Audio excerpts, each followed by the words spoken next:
Hi, my name is Yvette. Working in a health food store, I get lots of questions about probiotics. Just the other day, I noticed a customer scanning the probiotics section with a confused look on her face. Her name was Megan, and it turns out she was having problems with digestion. She'd been watching TV with a friend and saw a commercial about probiotics. Her friend was taking a probiotic and suggested that she give them a try. So Megan decided to drop by and see what she could find out. Finding the probiotics was easy enough. She just didn't count on there being so many choices. Don't worry, I said it's really easy. I'm going to let you in on a secret. There are only 6 important rules to consider when selecting a probiotic. First off, you need to consider the culture count, or in other words, the total amount of bacteria per capsule. That's potency. With probiotics, more is better. 50 billion, 80 billion, even 100 billion. The second rule is the number of strains. You want your probiotic to include several different types of bacteria. Choosing a probiotic with multiple strains is a good start, ideally 9, 10, or more. Third is to make sure your probiotic has a delayed release. This is important since a delayed release is designed to resist stomach acid and help deliver the probiotics to the intestines where they are needed most. Fourth is a potency and stability guarantee. If there isn't one, you may not be getting what you pay for. Look for one that guarantees potency through to the end of the expiration date, not just at the time of manufacture. Look closely at the label. And fifth, look for a probiotic that has its full dose in one daily capsule. That way there's no confusion about what to take and when, making it easier for you to get the correct dose.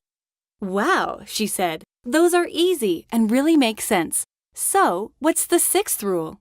Well, in studying about probiotics, I've learned it's important to consider that different strains of probiotics benefit specific parts of the digestive tract more than others. Lactobacillus strains work best in the small intestine, and bifidobacterium work best in the large intestine. So the 6th rule is to look for a multi-strain probiotic with lots of L's for the small or little intestine, and lots of B's for the large or big intestine. Great, Megan said. That definitely gives me something to work with.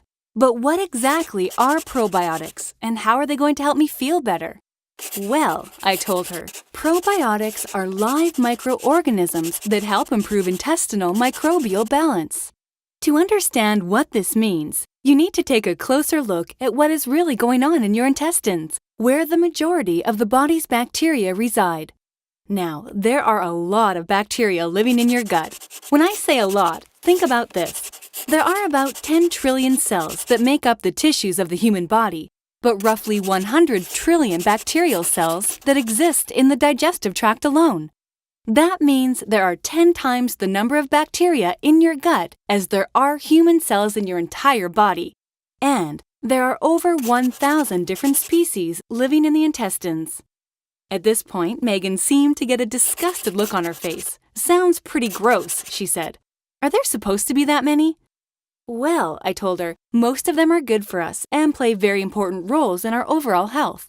Friendly bacteria help in the production of vitamins like certain B vitamins and vitamin K, or help fortify and protect the intestinal lining against potential bad bacteria. Some stimulate antibody production in the immune system, while others aid in enzyme production for digestion.